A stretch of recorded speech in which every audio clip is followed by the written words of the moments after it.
Shalom, peuple de Dieu. Merci à vous tous qui, aujourd'hui encore, vous êtes connectés à ces programmes bénissants que nous avons avec vous chaque samedi par la grâce du Seigneur. Nous nous sommes dit depuis un temps d'aborder des sujets autour des familles, autour des églises, autour de l'église, autour des vies de gens. Et c'est là chaque samedi. Et nous avons intitulé moments comme de la manière il faut qu'on en parle. Donc, il faut qu'on en parle. Il est évident que nous puissions parler de ces sujets. Il est évident que nous puissions traiter les questions des fonds, les questions des fonds sur la spiritualité, des questions des fonds sur la vie des gens, des questions des fonds sur l'Église. Que Dieu vous bénisse encore une fois de plus. C'est votre bien-aimé, les serviteurs de Dieu, Jules Dangou. Et je suis encore ici au devant de vous et je pense que ce soir, Dieu va nous faire beaucoup de bien. Alors, vous qui êtes connectés, je vous demanderai de partager ces lives. Je vous demanderai de partager ces moments. Je vous demanderai de vous abonner et soyez connectés puisque l'Éternel Dieu vous bénira abondamment. Puisque l'Éternel Dieu ne manquera pas à nous bénir efficacement. Alors, nous allons prendre quelques minutes et ces quelques minutes seront des minutes de partage, des minutes à laquelle nous allons partager ces lives. Que Dieu nous bénisse abondamment. Que Dieu nous bénisse abondamment. Pendant que nous sommes là, je pense que Dieu nous fera beaucoup de bien. Beaucoup de bien. Et ce soir, comme annoncé, nous allons parler de l'abus de l'onction. De l'abus de l'onction, c'est quoi? Est-ce que Dieu peut donner à une personne l'onction pour en abuser? Comment est-ce que les gens avec l'onction arrivent à abuser? Comment est-ce que certaines personnes arrivent à abuser avec l'onction qu'ils portent? Comment ça se passe? Et nous allons le voir très bientôt ici. Encore une fois de plus, bonsoir à tous. Que Dieu nous bénisse abondamment. C'est l'homme de Dieu, le docteur Jules Dangou. Comme nous l'avons annoncé, chaque samedi, nous serons ici au devant de vous autour de ces programmes spéciaux. Il faut qu'on en parle. Nous allons aborder les questions importantes, les questions profondes autour des familles, autour des couples, autour de l'Église, autour de nos vies. Et l'Éternel Dieu ne manquera pas à bénir les personnes qui seront en train de nous suivre de manière directe ou soit même en rediffusion. Ça ne serait pas un problème. Je crois que le Dieu qui nous a appelés va nous faire beaucoup de bien. Alors, si vous tombez sur cette vidéo, la première des choses que je vous demanderai, ça serait de vous abonner, ça serait de suivre tous nos réseaux sociaux. Connectez-vous à notre YouTube, connectez-vous à notre Facebook, connectez-vous à notre Instagram, connectez-vous à notre TikTok et c'est par là que l'Éternel Dieu passera toujours au travers de nous pour vous faire beaucoup de bien. Alors pour ce samedi, nous n'allons pas tarder, nous allons parler de l'abus de l'onction. Nous remarquons autour de nous qu'il y a beaucoup de plaintes, beaucoup de scandales, beaucoup de gens ont tendance à sentir c'est comme s'ils se sont fait escroquer par des hommes de Dieu. Il y a beaucoup de personnes qui se plaignent des comportements des serviteurs de Dieu. Comment une personne qui se dit serviteur de Dieu peut faire ceci, peut faire cela. Les églises aujourd'hui sont transformées à des endroits, des pillages, des ressources. Les églises aujourd'hui sont plus des endroits où les gens en lieu et place d'être bénis, mais les gens voient encore leur vie traîner dans beaucoup de problèmes à cause des églises. Est-ce pour cela que l'on doit dire que l'on ne peut plus fréquenter les églises? Non, je ne dirais pas cela. C'est peut-être un autre sujet que nous allons aborder un autre jour. Mais aujourd'hui, je veux un peu plus parler de comment est-ce qu'une onction peut arriver à abuser. Comment est-ce que l'onction qui qui est censé bénir, mais cette onction, cette fois-là, ne va pas bénir. Cette fois-là, l'onction sera la cause des problèmes, la cause des soucis, la cause d'une malédiction. Oui, comme je l'ai annoncé dans mon thème, il peut arriver qu'une onction ne soit pas bénissante, mais qu'une onction devienne une onction problème dans la vie d'une personne. Alors, si vous êtes là, en tout cas, connectez-vous et pendant que vous êtes en train de partager et de commenter, que le Dieu de cieux vous bénisse et bénisse toutes les personnes qui sont déjà en ligne. Alors, je veux commencer d'abord par la définition de l'onction. C'est quoi? Qu'est-ce que l'on entend par l'onction? En fait, beaucoup de gens essayent de parler de l'onction. Beaucoup de gens ont essayé, ont même défini, beaucoup d'auteurs religieux, chrétiens ont défini l'onction. Je n'irai pas, parce que je n'ai pas consulté toutes les définitions données autour de l'onction. Je n'irai pas à l'encontre de cela. J'aimerais ajouter peut-être sur ce qui a déjà été dit, insister là, mais en vous donnant la définition de l'onction.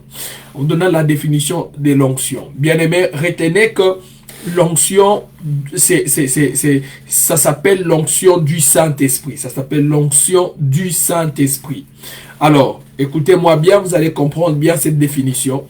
Quand vous recevez le Saint-Esprit, qui n'est rien d'autre que le Dieu de toute puissance. Quand vous recevez le Saint-Esprit en vous n'est rien d'autre que Dieu. C'est Dieu qui vient en vous. Le Dieu qui vient en vous là, c'est un Dieu infiniment grand, infiniment varié. Infiniment grand, infiniment varié. Vous avez en vous Dieu.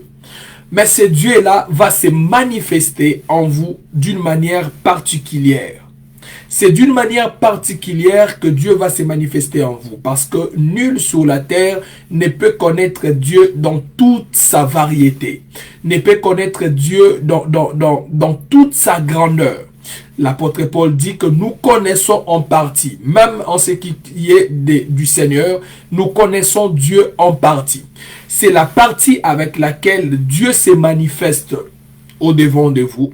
Cette partie des manifestations que vous connaissez de Dieu, au moment où Dieu voudrait que cette partie de sa manifestation dans votre vie soit pas seulement une partie des manifestations, mais une partie aussi selon laquelle vous allez manifester Dieu.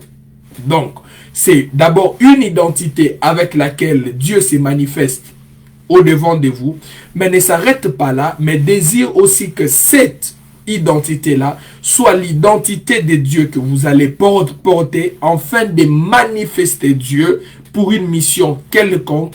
Ces pouvoirs divins qui relèvent de l'identité de Dieu selon sa manifestation dans votre vie.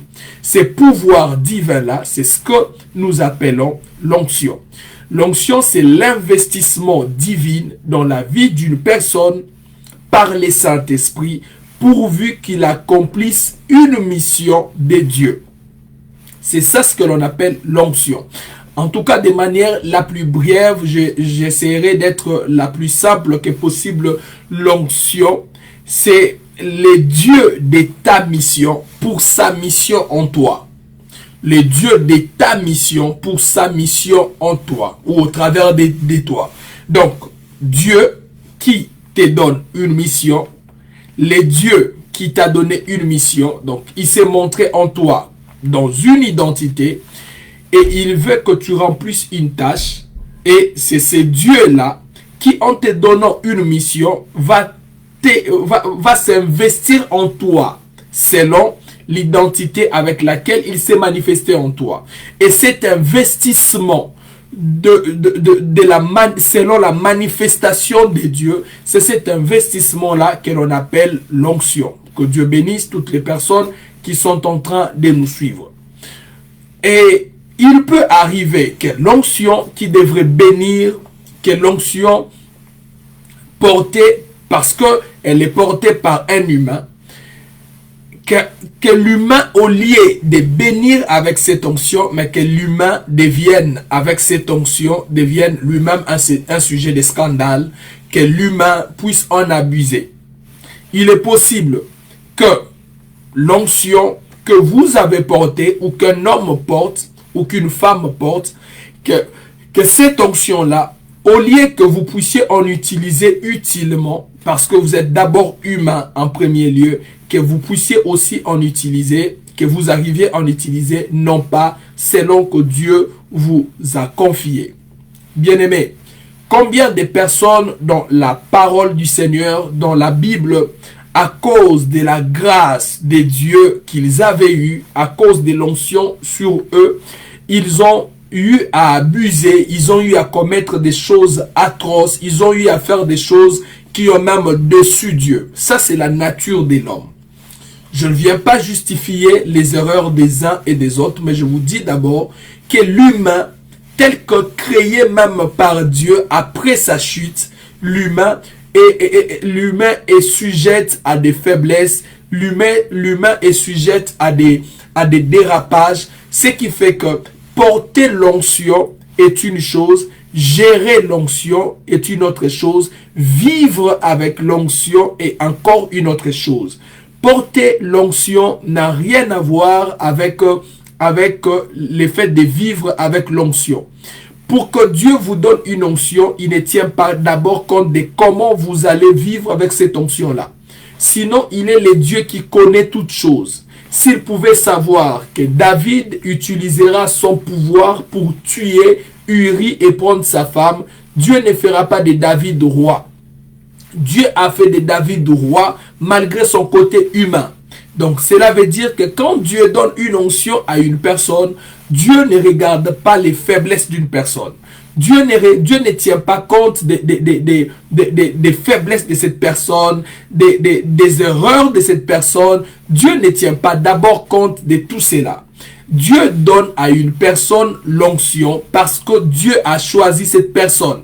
Les raisons pour lesquelles Dieu donne à une personne l'onction ne sont connues que de Dieu. Dieu l'a prédestiné pour ça, Dieu l'a appelé pour ça, Dieu l'a justifié pour ça et Dieu l'a glorifié, Dieu l'a donné cette onction-là. Dieu ne tient pas compte d'abord de que cette personne-là ne sait pas faire ceci, ne sait pas faire cela. Sinon, souvenez-vous que Moïse aussi avait dit à Dieu, j'ai une langue embarrassée. Cela veut dire, j'ai un handicap, je ne peux pas porter le pouvoir que tu me donnes. Mais Dieu lui a dit, n'est-ce pas moi qui fais parler les gens?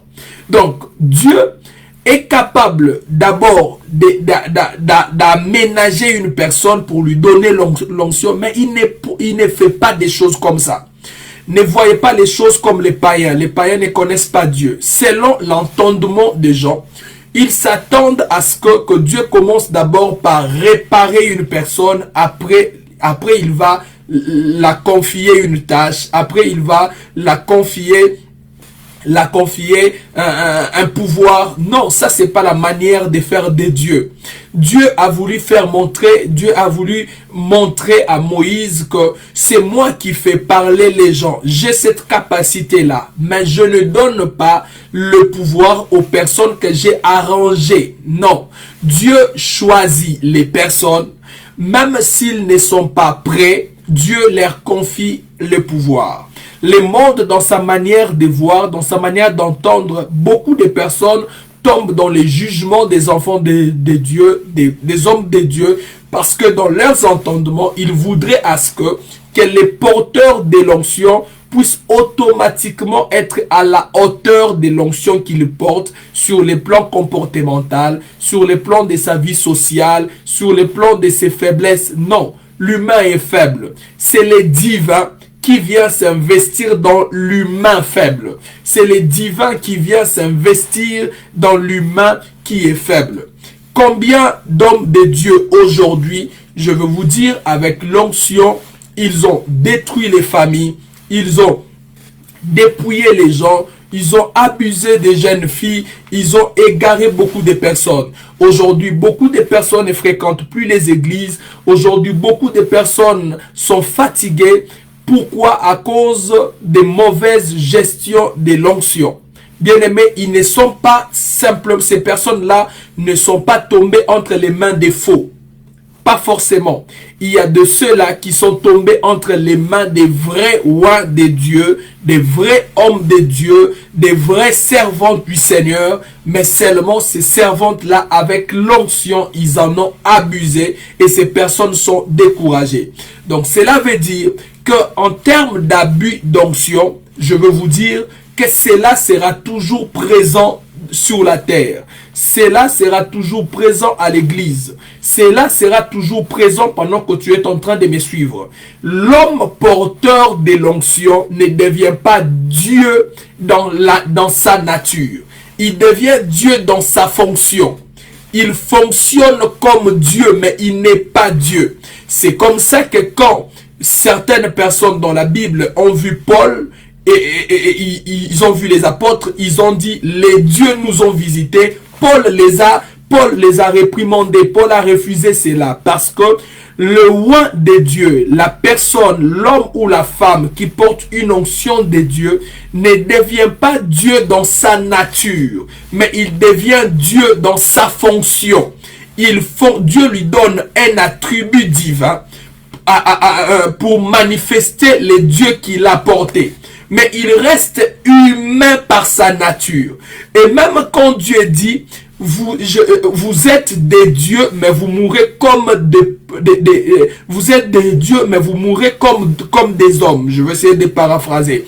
Dieu ne veut pas dire que vous devenez Dieu par votre nature, par votre essence. Non. Dieu veut simplement dire que vous qui devriez fonctionner comme Dieu, vous ne parveniez pas à fonctionner comme Dieu. Vous êtes toujours assujettis comme étant des humains. Et pourtant, vous n'êtes pas des humains comme tous les autres humains. Alors, cette vidéo vient vous aider simplement à éviter que votre onction, à éviter qu'avec votre onction, que vous puissiez tomber dans l'abus, que vous puissiez abuser avec l'onction. Deuxièmement, cette vidéo, ces moments que nous allons partager ici, va vous aider à vous corriger de certains abus que vous commettez ou que vous avez déjà commis avec l'onction. Je commence par vous dire que toute personne porteuse du Saint-Esprit est porteuse d'une onction. Mais seulement que nous tous, nous ne portons pas la même onction. Les onctions diffèrent de la manifestation de Dieu dans la vie d'une personne à une autre. L'onction diffère par rapport à la mission que chacun de nous reçoit. L'onction diffère par rapport à la grâce que chacun de nous reçoit. Mais sinon, l'onction du Saint-Esprit se repose sur les femmes et sur les hommes. Ici, j'aimerais essayer un peu de départager ceux qui, entre guillemets, sont dans les débats des ministères de la femme. Est-ce que la femme peut enseigner, la femme ne peut pas enseigner? C'est pas ça les sujets. Mais ce que je voudrais vous dire, qu'une femme peut aussi être porteuse d'une grande onction, d'une onction tout comme l'homme.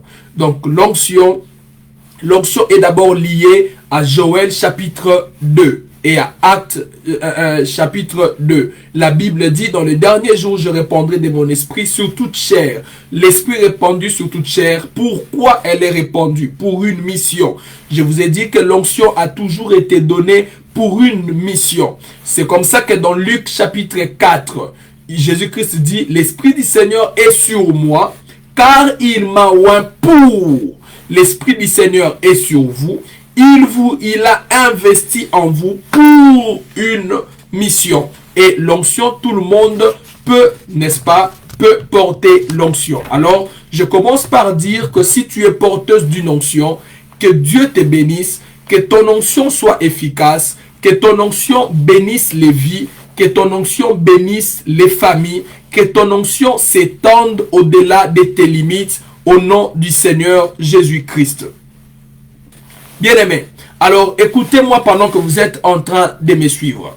Mes frères et sœurs, serviteurs et servants du Seigneur, ce que vous devez savoir, c'est que les mondes dans lesquels nous nous retrouvons assimilent un peu les mauvais aux faux serviteurs de Dieu. À chaque fois que vous entendez les gens dire « c'est un faux serviteur de Dieu », très souvent, si vous enrichissez les enquêtes, vous suivez à la base, au fond, vous verrez que c'est lui que l'on taxe des faux. Peut-être est vrai, mais seulement il est mauvais. J'aimerais insister sur cela. Le monde assimile les faux au mauvais. Pour le monde, tout celui qui est mauvais est faux. Pour le monde, les mauvais et les faux sont similaires. Mais écoutez-moi, j'aimerais vous dire ici et dire à tout le monde qui me suivra que le contraire du vrai n'est pas mauvais. Le contraire du vrai, c'est faux. Le contraire des mauvais, c'est bon. Cela veut dire on peut être vrai et être aussi mauvais. C'est possible d'être vrai et être mauvais. C'est aussi possible d'être faux mais être bon. D'ailleurs, quand la Bible parle des faux, la Bible parle des faux en disant qu'ils ont l'apparence de la piété. Donc, beaucoup de faux sont au départ bons. C'est quelqu'un qui est bon dans sa manière de faire. Il gère bien les gens. Il est bon, en fait. Mais il est faux. Il est faux, mais il est bon. Vous voyez. Et beaucoup de personnes sont plus séduites par les faux.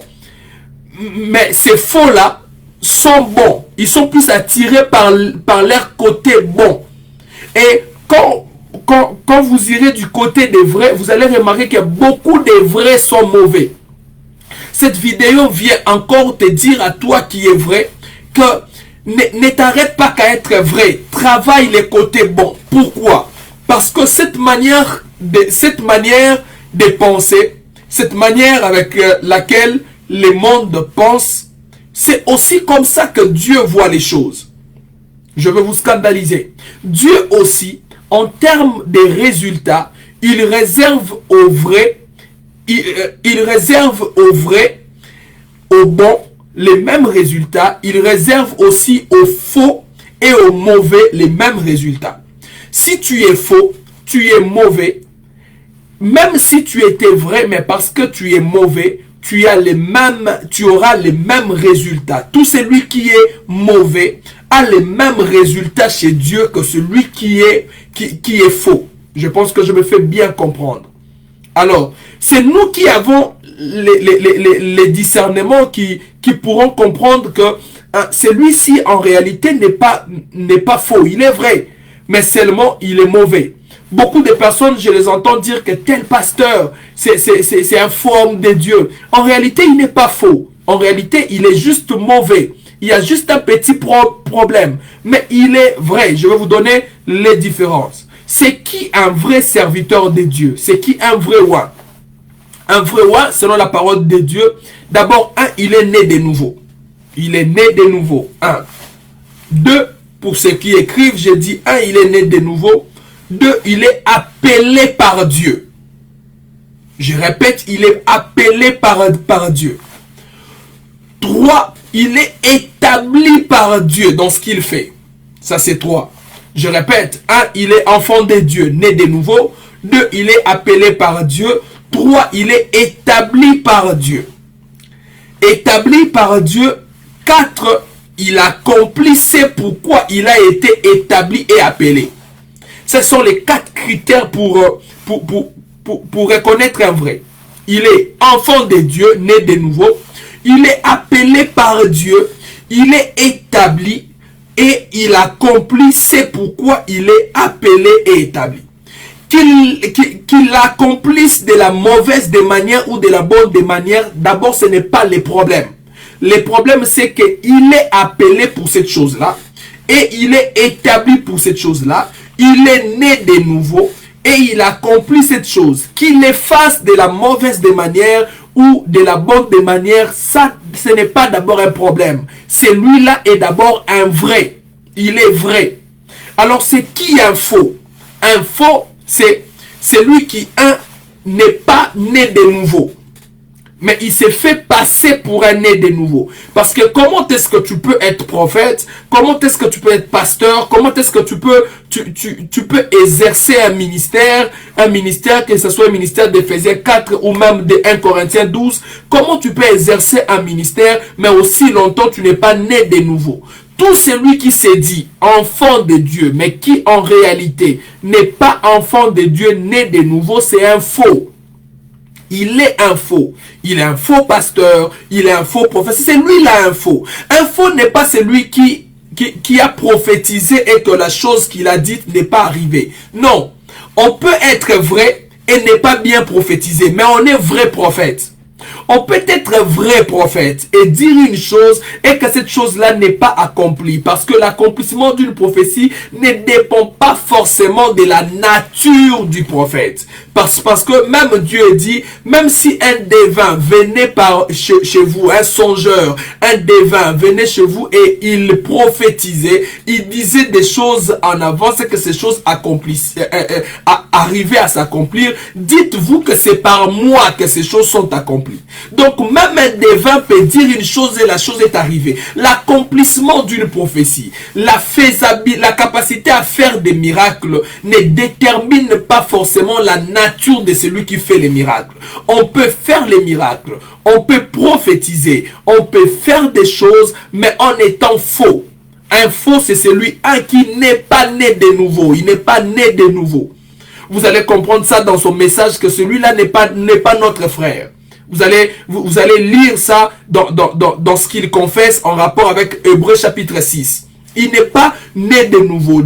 Il n'est pas un appelé. La chose qu'il fait, il n'a pas été appelé pour cela. Il n'est pas appelé pour cela. Ici, je veux essayer un peu d'insister.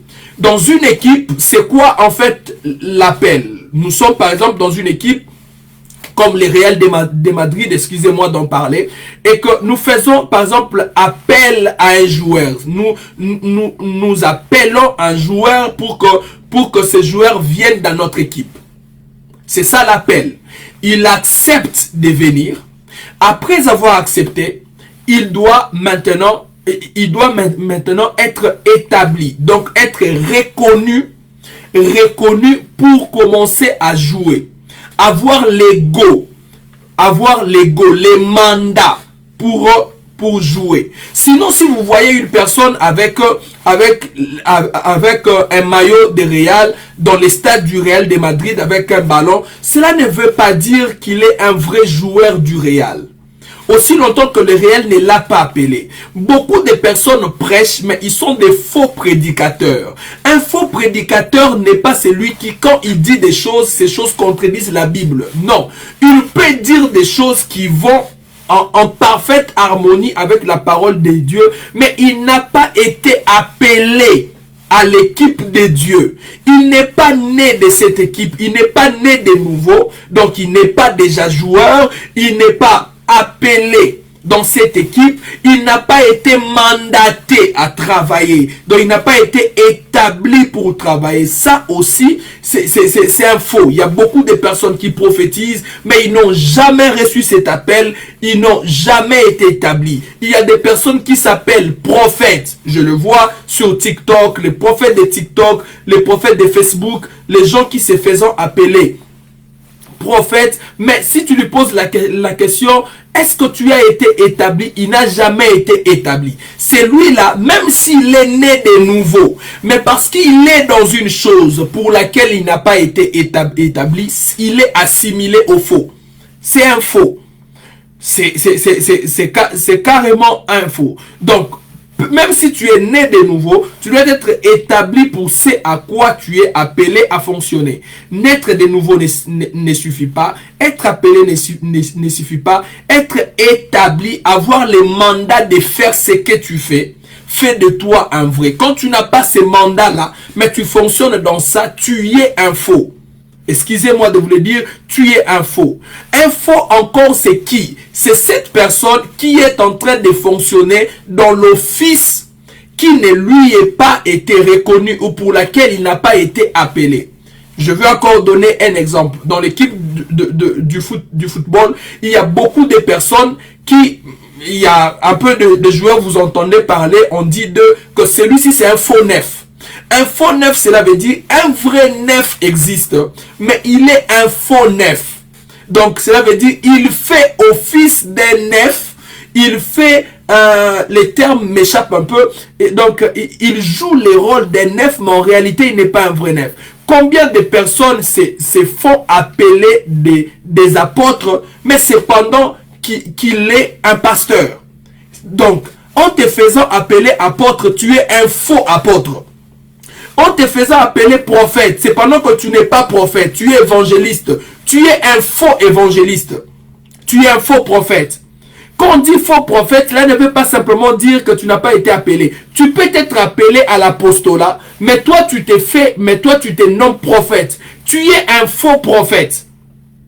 Et beaucoup de personnes, vous leur entendez s'être appelés prophètes, ils sont un peu dans la mouvance, ça n'a pas commencé aujourd'hui. Même avec nos pères, dans les années 80, 90, 2000 ans, puisque c'était la mouvance des évangélistes, tous ceux-là qui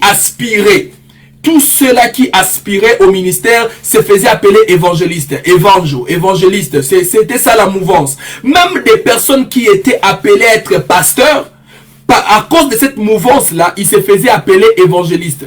En réalité, beaucoup de personnes qui ont porté les noms de l'évangéliste en n'étant pas des évangélistes, bien qu'ils soient des enfants de Dieu, bien qu'ils soient des serviteurs de Dieu, mais ils sont dans la fausseté, ils sont des faux. Et après cette mouvance-là, il y avait la mouvance des apôtres. Il y a beaucoup de personnes qui se faisaient appeler apôtres. En Lingala, chez moi, on les appelle les Thomas. Et il y avait cette mouvance-là. Tout le monde voulait se faire appeler Thomas. Thomas, apôtre, apôtre, apôtre. Ce qui a fait que même celui qui est né aujourd'hui, après, il s'est fait directement appeler apôtre. Après cette mouvance-là, il est venu et il était maintenant temps, il est venu la mouvance des pasteurs. Pasta. Tout le monde se faisait maintenant appeler pasteur. Même celui qui n'est pas pasteur, par complexe, il s'est fait appeler pasteur. À chaque temps, il y a comme un ministère qui prend le dessus sur d'autres ministères. Et après cette mouvance-là, aujourd'hui, nous vivons la mouvance des prophètes des voyants. Il suffit seulement qu'un jeune ait un bazin. Il suffit seulement qu'un jeune ait une écharpe sur son cou, beaucoup de barbes comme moi. Il laisse les cheveux et tout. Il peut donner 2 visions. C'est fini. Ça suffit pour être appelé prophète. Tout le monde est appelé prophète, profa. Et surtout si simplement il met une ligne ici sur ses cheveux, c'est fini. Il commence à faire des lives, il est automatiquement prophète. Mais dans les fonds, il n'est peut-être même pas appelé au ministère des prophètes, ou soit encore, il est appelé à un autre ministère que le ministère des prophètes. Et celui-là est aussi un faux. Je ne veux pas creuser, il y a un peu les ministères par fonction aussi et par nature. Hein? Vous voyez par exemple l'apôtre Jean, Jésus l'a appelé apôtre. Parmi les 12, Jésus l'a nommé apôtre, mais dans sa fonction, mais dans sa manière de faire, vous comprendrez que Jean est un prophète. Vous comprendrez que Jean est un prophète, même quand il voit des choses, même quand il fixe l'église, c'est un prophète. Il peut arriver que vous dirigez une église comme pasteur. Vous avez les pastorales en vous, mais votre ministère majeur, c'est l'apostolat. Il peut arriver que vous fassiez des choses généralement comme apôtre, mais votre ministère majeur, c'est les prophètes. Je ne dis pas qu'un homme peut avoir 2 ministères, 3 ministères, non. Je dis que quand vous êtes ministre des dieux, vous pouvez fonctionner comme pasteur, par moment comme apôtre, par moment comme prophète, par moment comme évangéliste, mais vous aurez votre ministère majeur. Et c'est au travers de ce ministère majeur que vous serez nommé. Ce n'est pas au travers des expériences ou des manifestations d'autres ministères en vous que vous serez nommé. Il est possible d'être pasteur, mais d'avoir un don de prophétie très aiguisé, plus que même un prophète des ministères. Cela ne fait pas de toi prophète des ministères. Alors, vous avez compris les faux. Et les mauvais, c'est qui? Un mauvais, c'est celui qui peut être appelé par Dieu. Il est appelé, il est mandaté, il est établi, il est né de nouveau, mais il ne fait pas des choses à la hauteur de son appel, ou il ne fait pas des choses correspondant à sa mission. Celui-là aussi, c'est un mauvais. Donc, un mauvais ne veut pas seulement dire que c'est lui que Dieu n'a pas appelé. Non, il est appelé par Dieu. Mais il ne fait pas de choses à la hauteur. Il ne fait pas des choses à la hauteur de son appel, de sa mission, peut-être pour une raison ou pour d'autres raisons. Alors comprenez que celui-là est mauvais. Alors j'avais dit que les mauvais est aussi des fois assimilé. Les mauvais est aussi des fois assimilé au faux. Et même Dieu, dans sa manière de payer les serviteurs de Dieu, ils payent les faux et les mauvais de la même manière. Quand vous lisez Matthieu chapitre 25, les versets 14 au 30, il y a là l'histoire d'un maître qui avait ses serviteurs et il donna au premier 5 talents, à l'autre 2 talents et au dernier il lui donna un seul talent. Mais quand il vient, vous allez remarquer que et tous trois sont ses serviteurs. Donc selon la leçon que je donne, et tous trois sont appelés. Ils sont nés de nouveau, ils sont appelés aussi. Ils sont appelés, ils sont même mandatés. Mais le dernier qui a eu un seul talent ne sera pas à la hauteur de reproduire les choses selon que le maître l'attendait. Au verset 30, la Bible dit que le maître a dit « Jetez-les en dehors à la gêne », donc à l'enfer. Tu peux aller en enfer, non pas parce que tu étais faux, mais parce que tu étais mauvais avec ton onction. Est-ce que vous me comprenez? Parce que tu es mauvais avec ton onction. Alors j'ai pris que Dieu te garde à ne pas être mauvais. Que tu sois vrai et que tu sois bon à la fois. Dans Matthieu chapitre 7, les versets 22 à 23, ici, c'est un exemple vraiment clair pour tous ceux-là qui sont des faux. Jésus-Christ dit, dans les derniers jours, beaucoup diront, nous avons fait des miracles. Jésus va leur dire, je ne vous ai jamais reconnu. Je ne vous ai jamais reconnu, cela veut dire, je ne vous ai jamais appelé. Vous n'avez jamais été enregistré, né de nouveau, appelé, mandaté, mais vous étiez en train de reproduire les choses. Donc ça, ce sont les faux. Et vous allez remarquer que Matthieu 25, Matthieu chapitre 7, les deux genres de serviteurs, les mauvais et les faux, ont les mêmes résultats, ils ont les mêmes conséquences. Alors, moi je crois simplement que toi tu es vrai, tu as l'onction. Même moi aussi, je crois qu'à l'église aujourd'hui, nous avons l'onction, surtout dans cette génération. L'onction est là, l'esprit est là, mais parfois nous abusons. Il y a beaucoup d'abus chez les hommes de Dieu, chez les servantes, les serviteurs de Dieu, chez ceux-là qui prient en langue, qui parlent, qui voient des messages. Il y a beaucoup d'abus. Nous abusons tellement beaucoup. Il y a beaucoup d'abus.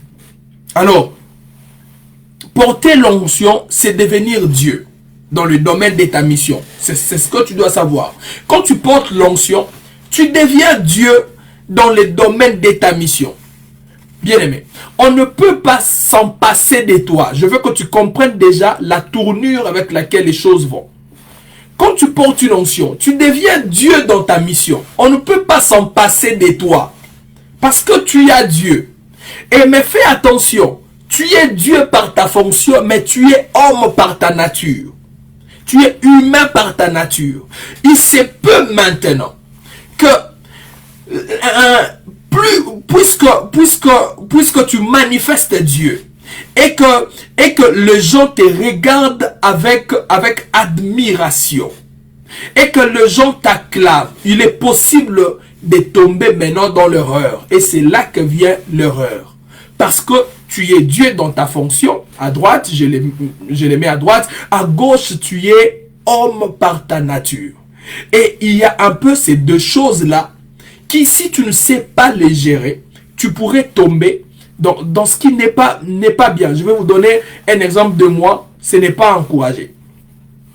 Dans mon église, il arrivait des fois que on pouvait par exemple dire que tous les modérateurs, par exemple, doivent dormir à l'église pour conduire les cultes. C'est une loi générale. Mais je pouvais arriver au moment où je ne l'ai fait pas exprès. Mais je ne peux pas dormir peut-être à l'église parce que l'environnement par moment était rempli de poussière et que ce n'était pas bien pour ma santé à cause de ce dont je souffrais à l'époque et tout. Je peux peut-être ne pas être me plier à cette décision-là. Et comme je ne me plie pas à cette décision-là, carrément, pour ne pas tomber dans la négligence, je viens simplement parler à mon dirigeant, à mon pasteur, que moi je vois que cette loi-là, en tout cas avec moi, ça n'ira pas. Je ne dormirai pas à l'église. Et comme je ne dormirai pas à l'église, je n'aimerais pas aussi moi conduire les cultes. Donc ne me comptez plus parmi les conducteurs du culte. Et quand je disais ça, je sentais que mon conducteur, mon dirigeant et même mon pasteur se trouvaient dans une difficulté. En quelque sorte, dans sa tête, il se disait, si tu ne fais pas, personne ne fera comme toi. Et maintenant, il était obligé pour moi de déroger un peu à la règle, de déroger un peu à la loi. Et quand il déroge un peu à la loi, vous savez que je suis humain et par moments, ça rend aussi un peu têtu, ça rend, tu vois un peu tout ça. Donc, l'onction d'un côté et les côtés humains de l'autre côté, les deux travaillent un peu ensemble, mais se trahissent aussi beaucoup. C'est ton côté humain qui va trahir beaucoup plus ton onction. C'est ton côté humain, c'est de ton côté humain que viennent beaucoup plus des abus que plus de ton côté spirituel. Bien aimé, la chair est faible et l'esprit est bien disposé. C'est ce que la Bible dit. Je veux que vous compreniez ceci. De même qu'un homme charnel peut accomplir un acte, une action ou une œuvre spirituelle, de même aussi qu'un homme spirituel peut tomber dans un acte, dans une action, dans une œuvre charnelle. Je répète, de la même manière qu'un homme charnel qu'il soit peut accomplir un acte, une action, une œuvre spirituelle, de cette même manière qu'un homme spirituel qu'il peut être peut commettre un acte charnel, une action charnelle ou une œuvre charnelle. Vous avez entendu qu'il vous a été dit qu'une personne comme Pharaon, même dans la parole du Seigneur, Pharaon a fait un rêve. Si Pharaon, qui n'a pas l'esprit de Dieu, peut recevoir un songe, une révélation de Dieu, c'est qu'un homme spirituel aussi peut commettre une chose qu'un homme charnel peut commettre. Ton statut spirituel n'exclut pas la chair. Ça, j'aimerais que tu comprennes ça. Peu importe l'onction que tu porteras, peu importe le degré de l'onction que tu portes dans ton esprit, bien-aimé, tu l'exprimeras toujours avec ta chair. Tu ne peux pas dissocier ta chair à ton onction, à ton esprit. Les deux travaillent toujours de pair. Tu ne peux pas. Ça ne se fait pas. Sans l'esprit, la chair ne fonctionne pas. Sans la chair, l'esprit en toi ne s'exprime pas. Même Dieu, en investissant son onction en toi, il sait que ça va se traduire, se manifester, s'exercer que par la chair. J'ai prié, Dieu m'a donné l'inspiration, mais j'ai besoin de cette bouche pour vous parler. Pour vous parler. Et donc, c'est là que vous devez maintenant comprendre que les abus ne sont pas loin d'un loin. Je répète, les abus ne sont pas loin d'un loin. Aussi longtemps que les abus sont rattachés un peu à la chair et que la chair ne peut pas être dissociée à l'esprit, les deux, malgré les désirs qui soient contraires, malgré l'inimitié de la chair et de l'esprit en termes de désirs, mais les deux sont complices, ils doivent travailler ensemble. Et donc, vous comprenez que plus vous montez dans l'onction, plus vous montez aussi dans la chair et que vous preniez des risques, j'allais dire, plus aussi les risques de tomber dans les abus deviennent aussi un peu trop graves. Est-ce que je parle à quelqu'un? Alors, la Bible nous donne une clé magnifique pour essayer un peu d'éviter les abus.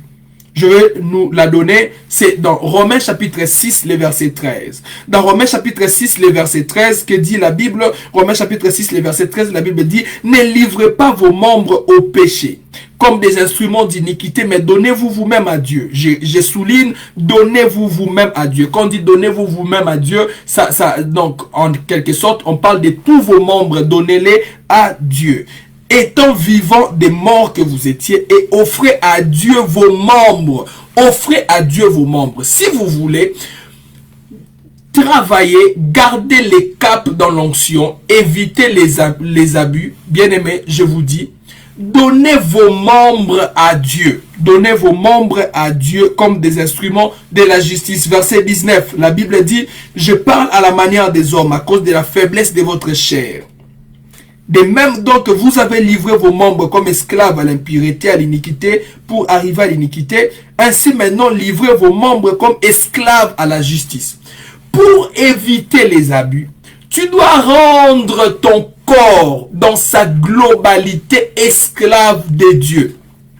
Dans Colossiens chapitre 3, le verset 5, la Bible dit: faites donc mourir. Bien aimé, j'aime cette expression, faites donc mourir. C'est ce que vous devez faire. Pour éviter les abus, la clé c'est simplement commencer à discipliner votre corps, l'assujettir.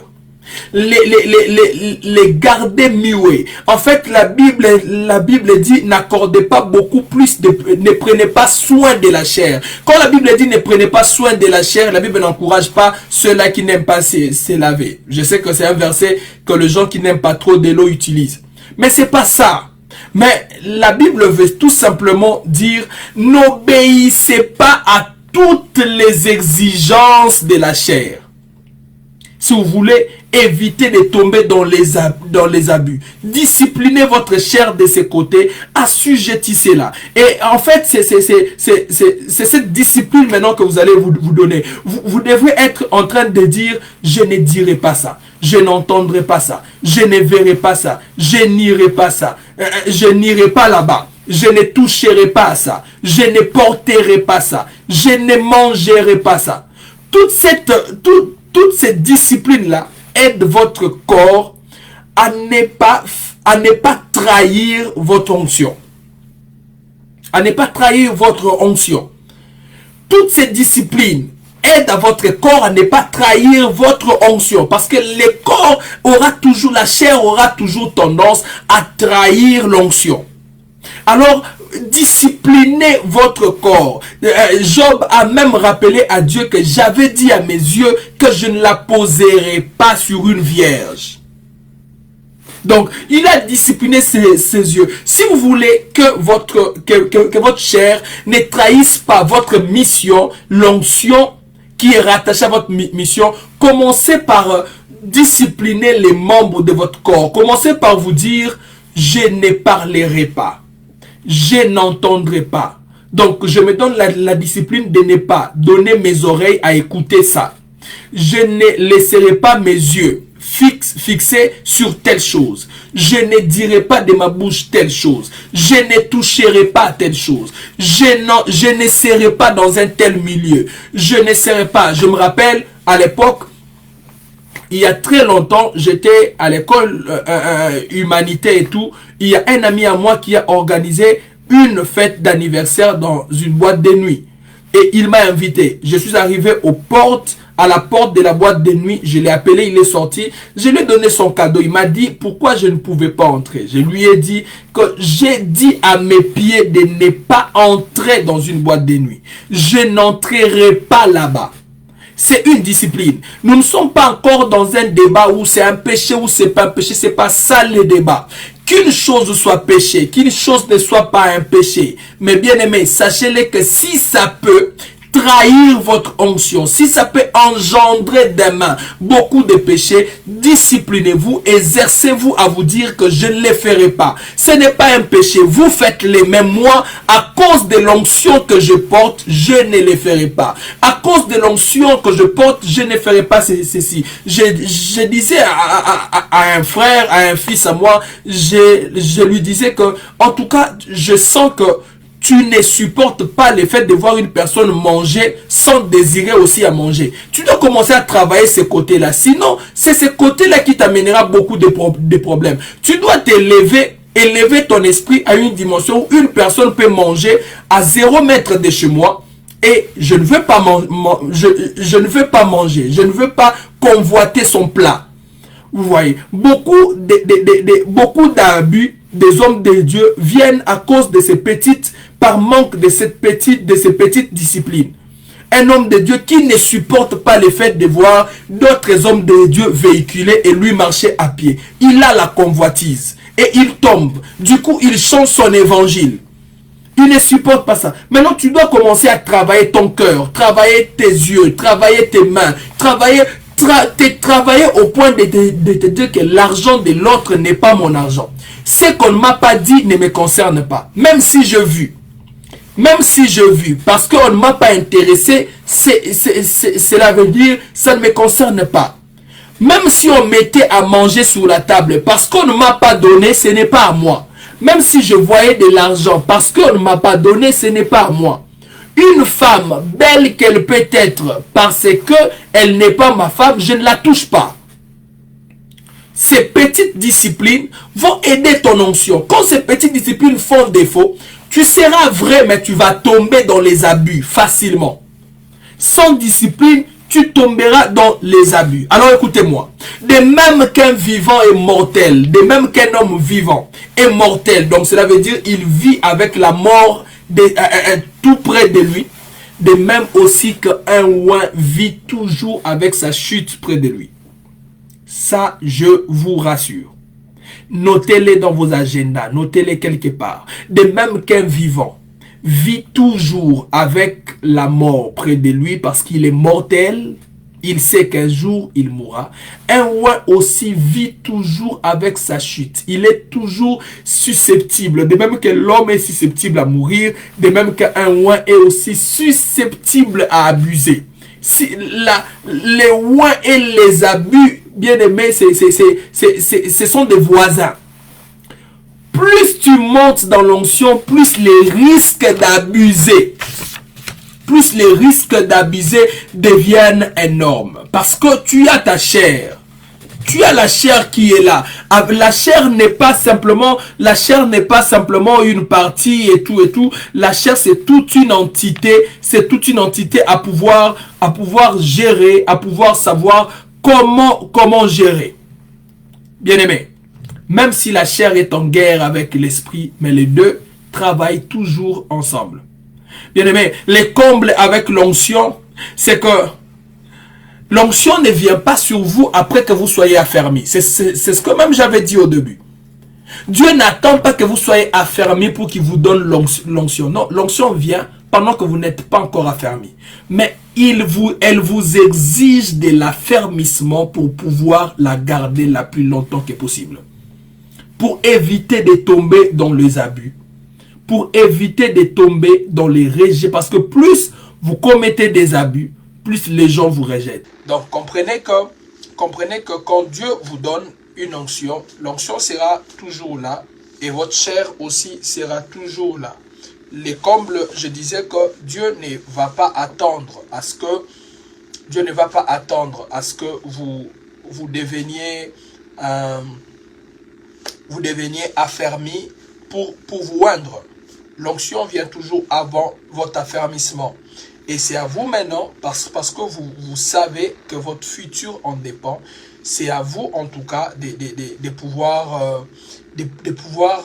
chercher votre affermissement, afin de pouvoir mieux gérer ces tensions.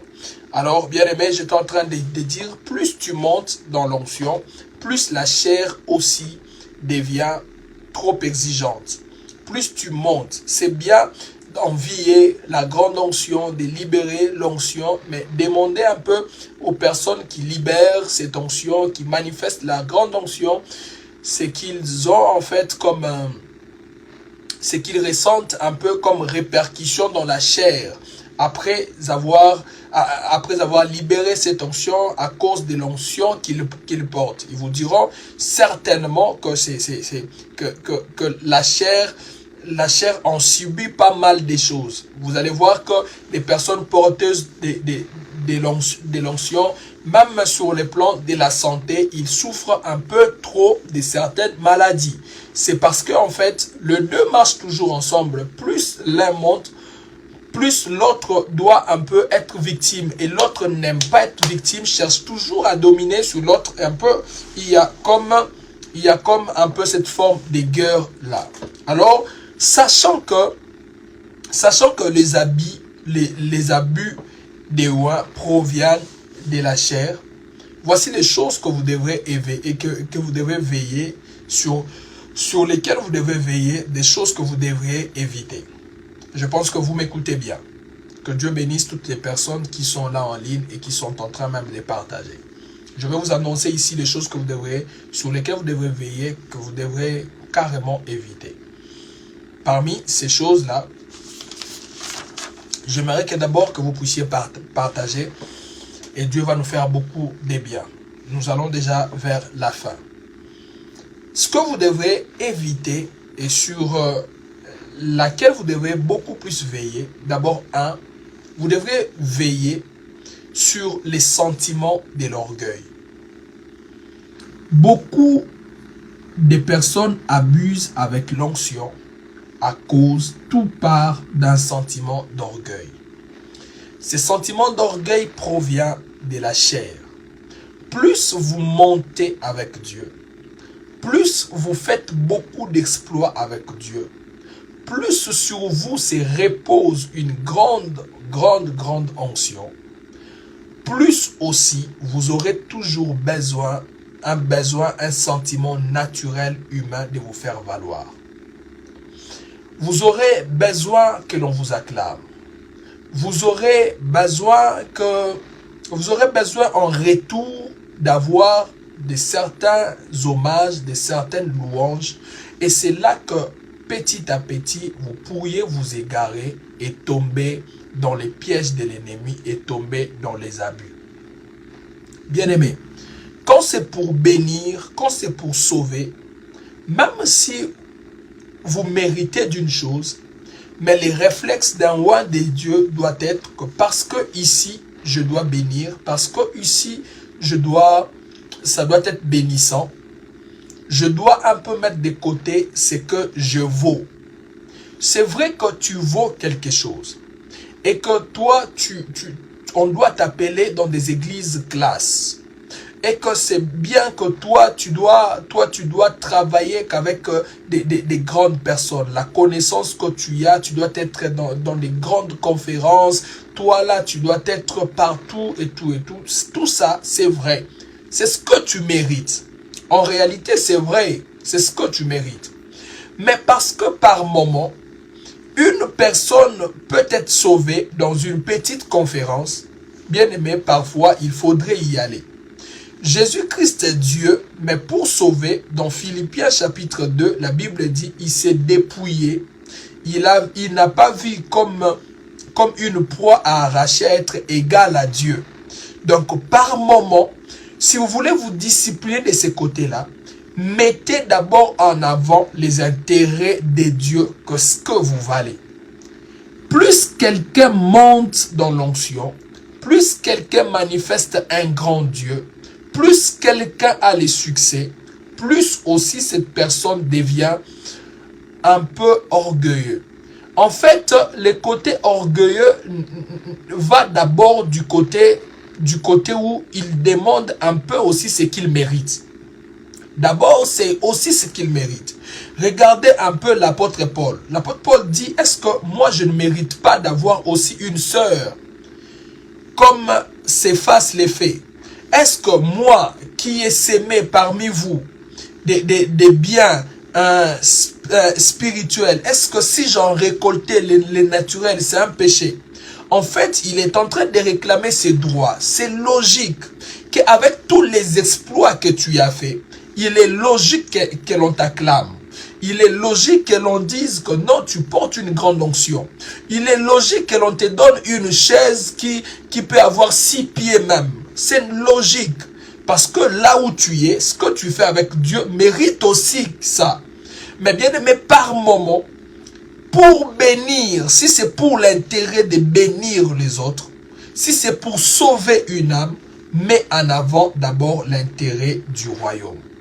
Mets en avant l'intérêt du royaume. Si tu as ces réflexes-là, ça t'évitera de tomber dans les abus.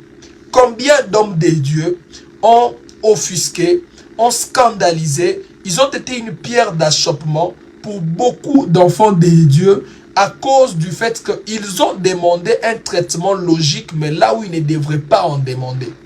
Bien-aimé, il est vrai qu'un serviteur de Dieu, que lorsque nous prêchons, il faudrait que les gens te donnent un peu de l'argent. Bénir les prophètes, c'est biblique, c'est vrai. Celui qui ne reçoit pas un prophète en qualité de prophète, ça c'est vrai, nous le savons. Mais est-ce c'est pour ça que tu dois demander l'offrande du prophète dans un deuil? Est-ce c'est pour ça que tu dois demander l'offrande du prophète dans un bus? Ça devient par moments scandalisant. C'est vrai, c'est bien, c'est logique, c'est biblique même. Mais par moments, ça devient scandalisant. Par moments, ça ne fait plus bien. Par moments, ça ne bénit plus. Quand ça ne bénit pas, quand ta position t'empêche de bénir, dépouille-toi de ta position. C'est ce que je voulais dire. J'ai vu un homme de Dieu aller dans un deuil, prêcher dans un deuil et faire un service d'offrande pour soutenir la famille qui a perdu un être cher. Les gens sont venus, ont donné de l'argent et tout. Et après, la famille qui a perdu un être cher vient et donne au pasteur une enveloppe. Le pasteur ouvre l'enveloppe et l'argent à l'intérieur, il y avait un 20 $ et tout. Le pasteur lui dit, donc moi là, vous m'avez fait quitter ma maison pour venir prêcher ici pour 20 $. Le pasteur a pris l'argent qu'il avait récolté pour cette famille-là. Même si c'est de votre droit, mais parce que ça peut scandaliser, parce que ça peut faire du mal, abandonnez d'abord cela. Mettez derrière vos droits, mettez derrière vous vos droits. Et en parlant de l'orgueil, j'aimerais encore vous dire, ne vivez en comparaison avec personne. Vous avez votre mission, vous avez votre appel, ne vivez pas en comparaison. Ne laissez pas votre cœur avoir mal parce qu'un autre fait plus que vous. En réalité, personne ne fait plus que vous. Chacun fait ce qu'il a à faire. Chacun fait ce qui est dans son agenda divin depuis l'éternité. Je ne ferai pas ce que le prophète Joël Kalonda fait. Je ne ferai pas ce que Baba Lycien fait. Je ne ferai pas ce que l'évangéliste Adelin fait. Je ferai ce que moi j'ai à faire depuis l'éternité. Les choses pour lesquelles j'ai été envoyé. Je peux admirer ce qu'ils font. Je peux acclamer pour ce qu'ils font. Je peux tirer les leçons de ce qu'ils font. Mais avoir mal et vouloir faire comme eux, ça, je tombe. Je prends les risques de tomber dans les abus. C'est comme ça que d'autres pasteurs, d'autres prédicateurs, vous allez les voir imposer les mains sur une personne, mais commencer à bousculer cette personne-là. Pourquoi? Parce que un autre homme de Dieu a imposé les mains et les gens sont tombés. Et puisque chez lui, les gens ne tombent pas, du coup, il pense qu'il n'a pas Dieu. Évitez cela. Deuxième chose qui fait à ce que un homme de Dieu tombe facilement dans l'abus, ça s'appelle la grossièreté. Être grossier. Dans 1 Timothée, chapitre 5, versets 1 à 3. Écrivez ces versets, 1 Timothée, chapitre 5, versets 1 à 3. On est en train de montrer à Timothée comment est-ce qu'il devrait parler aux personnes âgées, aux femmes âgées, aux veuves, aux frères et aux sœurs en Christ.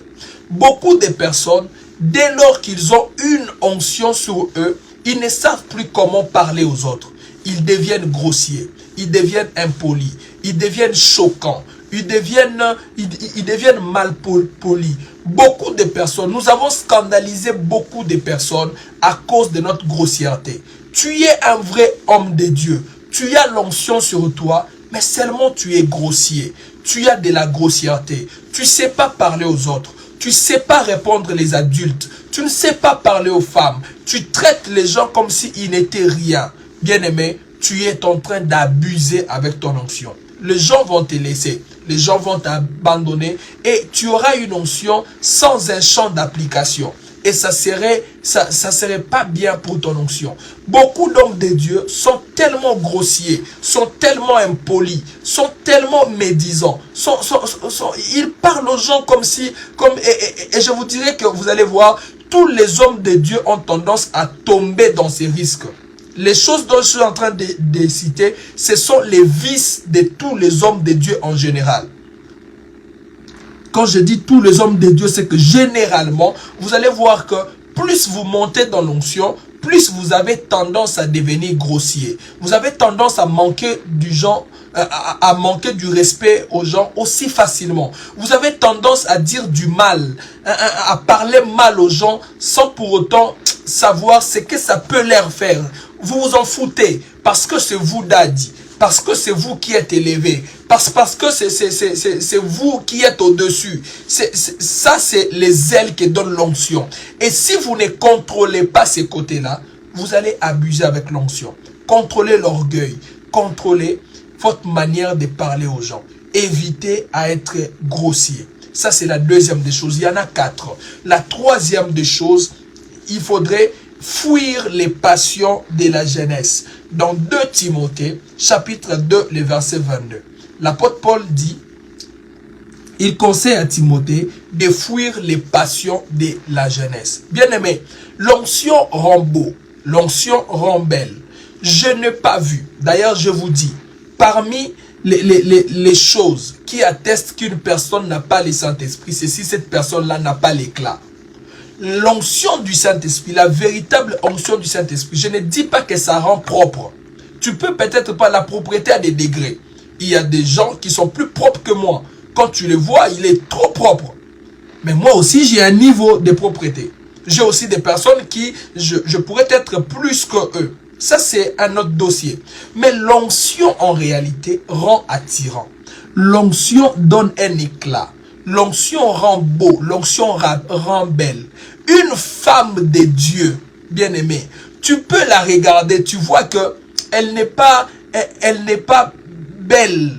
Mais bien aimée, la Bible dit que celle qui craint l'Éternel, c'est celle qui sera louée. Une femme qui craint Dieu, une femme qui a l'onction sur sa tête, elle est préférable. Je te dis, elle est préférable. Il y a des femmes, quand tu la regardes, tu la vois être belle, mais tu ne sens pas que tu dois l'approcher. Tu ne sens pas que tu dois miser sur elle. Tu ne sens pas que tu dois aller dans un truc sérieux avec elle. Mais une femme qui craint Dieu, même si physiquement tu peux voir qu'elle n'est pas peut-être plus belle et tout, mais tu verras que son être, son essence te remplit d'une certaine confiance, t'attirant vers elle. Elle a quelque chose d'attirant de manière naturelle. Si tu as l'onction de Dieu, le Saint-Esprit, et que tu n'es pas attirant, et que tu n'as pas d'éclat, et que tu n'es pas beau, tu n'es pas belle, bien aimé, tu dois réviser, tu dois revoir ton onction, tu dois revoir le Saint-Esprit que tu portes. Quand on parle de David, on parle de son onction, on parle de sa beauté. On parle de Joseph, on parle de sa beauté. Toutes les personnes qui ont porté l'onction de Dieu dans l'Ancien Testament, c'était des personnes qui attiraient. Jésus-Christ, il y a des gens qui disent que Jésus-Christ n'était pas beau, il n'avait ni éclat ni regard. C'est sur la croix, c'est sur les chemins de la croix, quand il a porté les péchés, qu'il avait perdu l'éclat et la beauté. Mais sinon, Jésus attirait les foules. Sinon, Jésus attirait les regards des gens. Jésus attirait il provoquait de l'admiration. C'est lui qui a l'onction de Dieu véritable. Il provoque de l'autre côté des gens l'admiration. Quand les gens t'entendent parler, les gens disent, comment il fait pour parler? Comment il fait pour prophétiser? Comment il fait pour dire ça? En vrai, quand tu te regardes aussi toi-même, tu vois que tu n'es pas trop beau là, mais tu sens quand même que les yeux des gens sont sur toi. Ça, c'est les fruits de l'onction. Ça, c'est l'onction. C'est ce que l'onction produit dans une personne. Mais attention, c'est un piège. Parce que de l'autre côté, vous avez une chair. Et quand les femmes seront autour de vous, quand cette gloire-là va vous envelopper, vous ne savez pas pourquoi la Bible mélange toujours la grâce à la beauté. La Bible dit, la beauté est vaine, la grâce est trompeuse. Pourquoi on peut marier les deux? C'est parce que la grâce marche toujours avec la beauté. La grâce, la beauté travaille pour attirer, la grâce est là derrière pour agir. Et la beauté, les mâles de la beauté attire tout le monde. La beauté attire, la beauté de Jésus pouvait attirer même les personnes qui l'ont crucifié. La beauté attire tout le monde. La beauté attire des personnes qui viendront pour vous séduire. Toutes les femmes autour de l'homme de Dieu ne viennent pas que pour les miracles.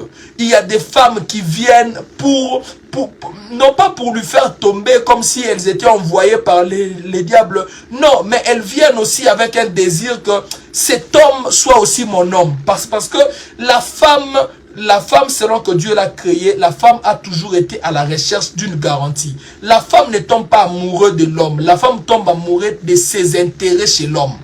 Et très souvent, si vous voyez les femmes, si vous voyez les femmes courir derrière les hommes de Dieu, c'est parce que les hommes de Dieu dégagent une certaine garantie. La femme se voit que entre les mains de cet homme, je serai sécurisé de beaucoup de choses. Je me verrai sécurisé un peu spirituellement. Je serai un peu bien. C'est quelqu'un de compréhensif. Il connaît Dieu, il craint Dieu. En réalité, il ne tombe pas amoureux de l'homme. Non, il tombe amoureux des intérêts qu'elle voit dans cet homme-là. Maintenant, imaginez que l'onction attire toutes les catégories de personnes. Et en ce moment-là, l'onction te donne envie aussi de vivre comme un jeune. Comme un jeune. C'est comme ça qu'on disait à Timothée, fouille les passions de la jeunesse. Tu aimeras aussi, toi, avoir les looks comme tout le monde. Tu vois, aujourd'hui, c'est un peu à la mode. Tous les prophètes ont des lignes. Tu vois qu'aujourd'hui, c'est un peu à la mode. Tous les prophètes veulent avoir des femmes à l'étranger. Tu vois, il y a comme une vague, surtout au Congo, il y a comme une vague, beaucoup de jeunes prophètes veulent aussi avoir des femmes à l'extérieur du pays. Veulent aussi avoir peut-être, tu sais, c'est comme à la mode. C'est ça les passions de la jeunesse. Tu veux aussi toi avoir un véhicule. Tu veux aussi toi avoir une belle maison. Tu veux avoir une bonne femme, une jolie femme à tes côtés. Tu veux aussi tout ça. Ce n'est pas en fait les sentiments de Dieu. C'est un peu les sentiments de l'âge, les sentiments de la génération. Même ceux-là qui sont plus âgés. Tu vois un père dans les choses de Dieu, mais il met les teintures sur sa barbe. Il teint sa barbe. En vrai, c'est pas un péché, mais il tombe dans les passions de la jeunesse. Et c'est un risque. Quand tu tombes dans les passions de la jeunesse, tu cours un risque. En tombant dans les passions de la jeunesse, c'est là que tu vas commettre des abus. C'est là que tu vas commencer. Tu tombes avec celle-ci, tu tombes avec celle-là, tu tombes avec celle-là, tu tombes avec celle-là. Tout ça, ne dis pas que tu es un faux, tu es un vrai, mais seulement que tu te penches trop du côté de la mode, tu te penches trop du côté des passions de la jeunesse. Tu veux aussi être à la page, tu veux aussi tout être à la page. Beaucoup de séminaires que vous voyez, beaucoup d'affiches que vous voyez, beaucoup de programmes spirituels que vous voyez, à la base, ce sont les passions de la jeunesse. Ces jeunes-là veulent aussi lui avoir un ministère. Ces jeunes-là, lui aussi veut être sur une affiche. Lui aussi veut avoir une page. Lui aussi veut commencer à publier des choses. Lui aussi, elle aussi veut qu'on lui appelle mamie, qu'on lui appelle daddy. Lui aussi veut. Et tous ont maintenant des lèvres roses. Ils cherchent des barbes. Ils cherchent à mettre des lignes sur la tête. Et tout, c'est comme à la mode. Et là, vous tombez dans les passions de la jeunesse. Et vous ouvrez une grande porte pour la destruction de votre onction. Et facilement, une telle personne va abuser avec son onction. Une telle personne ne pourra plus se maîtriser devant une femme. Une telle personne va changer de femme en femme. Une telle personne va tomber de manière catastrophique. Pourquoi? Parce qu'il veut aussi lui être un peu à la mode, être un peu à la page. Même s'il a 50 ans, 60 ans, 70 ans. Mais tu sens qu'il s'accroche à la jeunesse. Il s'accroche au truc de jeune. Ça, c'est un piège. Il faudrait éviter cela et que Dieu vous aide à éviter cela. Évitez les passions de la jeunesse. Évitez de vous y pencher, fouillez face à cela. Et quatrièmement, c'est les derniers, pour éviter les abus. Ou d'où viennent les abus? Les abus viennent quand vous recherchez, vous servez Dieu en même temps en étant à la recherche d'un gain pécunier. vous servez Dieu pour de l'argent. Beaucoup de prophéties, moi je me pose la question, on y reviendra parler. Je sens c'est comme si les dieux que nous servons dans beaucoup de pays, c'est un Dieu commerçant. C'est un Dieu qui échange toujours la bénédiction à une offrande. C'est un Dieu qui échange toujours la bénédiction en une offrande. Aujourd'hui à l'église, il n'y a plus de bénédiction, gratuite. Bien aimé, et on cherche toutes les théories pour vouloir appuyer ça. Ce n'est pas mauvais, mais parfois nous en abusons. Beaucoup de personnes à qui on a dit Dieu a dit sème. En réalité, ce n'était pas Dieu a dit. Mon frère, si tu as besoin d'argent, sors ton besoin de la parole de Dieu. Demande l'argent. Demande clairement de l'argent. J'ai besoin de l'argent, moi, votre frère, moi, votre père, pour faire ceci, pour faire cela. Ne cherche pas des mécanismes. J'ai vu des prophètes, parce qu'il a besoin d'avoir un téléphone. Il prophétise sur une personne et lui dit, Dieu m'a dit, donne-moi ton téléphone. Vous imaginez, comment tu peux réduire ton onction à un téléphone iPhone, même si c'est un iPhone 20, même si c'est un iPhone 32, Dieu n'est pas un commerçant. Mais aujourd'hui, c'est comme si dans nos églises, Dieu devenait un commerçant. Pourquoi? Parce que beaucoup d'hommes de Dieu, vrais qu'ils sont, mais maintenant, ils travaillent pour un gain pécunier. Avoir une belle voiture, avoir une belle maison, avoir une belle montre, avoir une belle veste. Et maintenant, toutes les prédications, toutes les prophéties, tous les services vont maintenant de ce côté-là. Avant de rencontrer l'homme de Dieu, il faudrait s'enregistrer. Et s'enregistrer, là, il faut payer les droits de l'enregistrement. Vous abusez. Vous abusez. Avec l'onction, vous abusez. Et dans nos églises, les pauvres n'ont plus de la place. Et posez-vous la question. Donc, une personne, si elle n'a pas d'argent, lui là ne sera pas guéri. Lui là ne va pas rencontrer les pasteurs. Lui là, les pasteurs ne l'imposera pas la main. Beaucoup de pasteurs, nous travaillons pour les gains pécuniers. Et Dieu n'est pas derrière cela. Dieu n'est pas derrière cela. Par moment, dis à une personne, sois guéri. Sans lui dire, donne une offrande.